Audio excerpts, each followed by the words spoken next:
Hi, this is Cam Wendell with BushcraftOnFire, and I had a couple requests for different wild edibles as well as preparing food over a fire in cast iron. Welcome to my front yard flower garden. In my flower garden today I'm going to show you a couple different edible weeds. So why don't you come on in the garden and we'll show you some of the plants. Alright, this is my flower garden. Well, it was meant to be a flower garden, but this year the weeds took over, and rather than tug them all, we decided to try to identify a couple of them in there to see if perhaps we had some wild edibles. Okay, now we're inside the flower garden, and over here are some marigolds, and nestled between the marigolds, if you see these leaves over here, this plant is called velvet leaf. That would be an easy name to remember it by. It's also called China jute. The correct name is Abutylon theophrasta, and the Chinese use this plant. It can grow up to 8 feet tall. They use this plant. It makes awesome cordage, and they would weave the cordage. They would even make bags out of it. It's in the mallow family.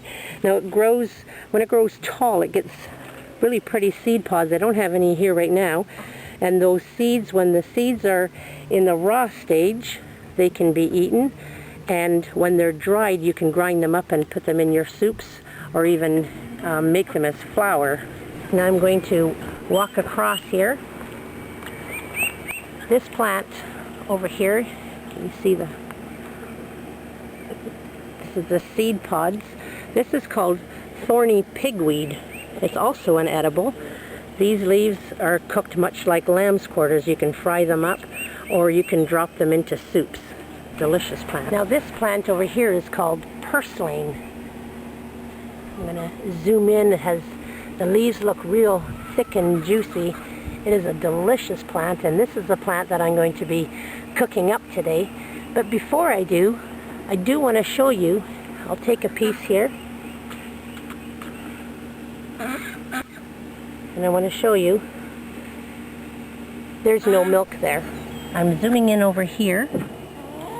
Now this one a lot of people confuse with purslane, and it is called white margin spurge. This is the one that you often find growing out of the cracks in your sidewalk.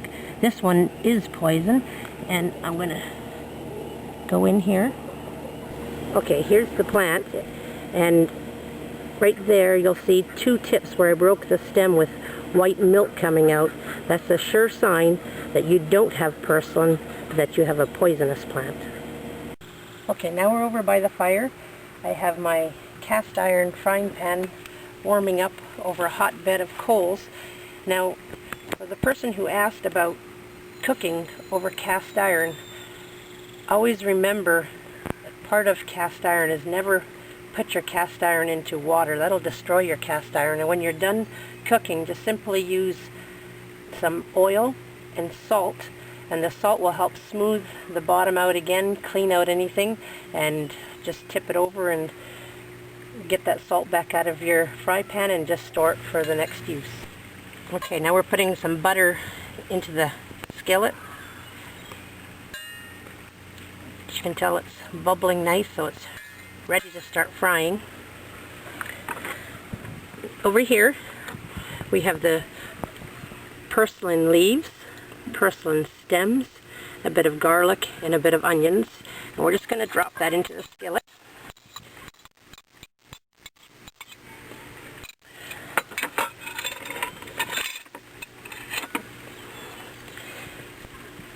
And we'll let that go until the onions are translucent. So we'll be back in just a minute when the onions are done.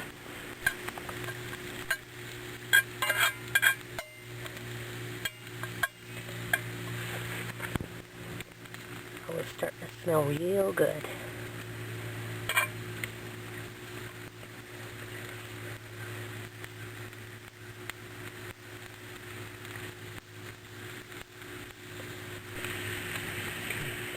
As you can see, some of the onion is starting to be translucent. The bits of garlic are browning up, and the purslane is changing into a darker color. Now, when you're cooking over a fire, I much prefer to do it over a hot bed of coals than over open flame, as then you get uneven heat and you'll scorch your food, and that doesn't make for a very tasty dinner. Okay, well, I'm liking what I see over here with these vegetables cooking up, so I'm going to move them over to the side, to the back really. And I'm going to be dropping in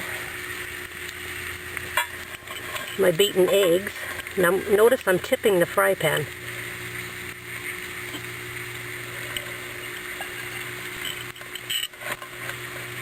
Just kind of let it set here in a half moon.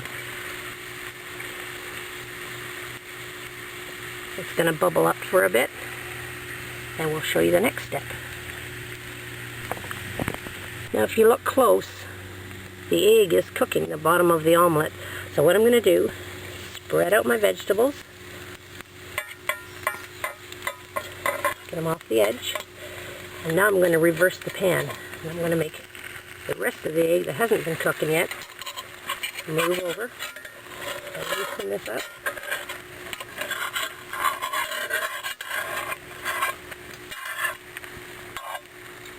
Of course, when you're doing it on film, you don't get a perfect looking omelet. Now we're going to let that cook for a bit.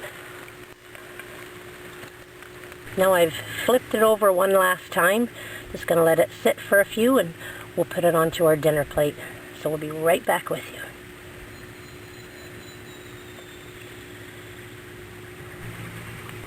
Okay, I've got the omelet onto my plate, and I'm going to add a little bit of fresh tomato for garnish. Now the greens are all cooked inside this egg. And lastly, a little sprig of decoration. This is the purslane that we cooked to make a purslane omelet. Next thing is to serve it to my hubby. Well, this is Tam Wendell. This is a purslane omelet. Join us again soon for another video. Thank you guys so much for your support. See you soon.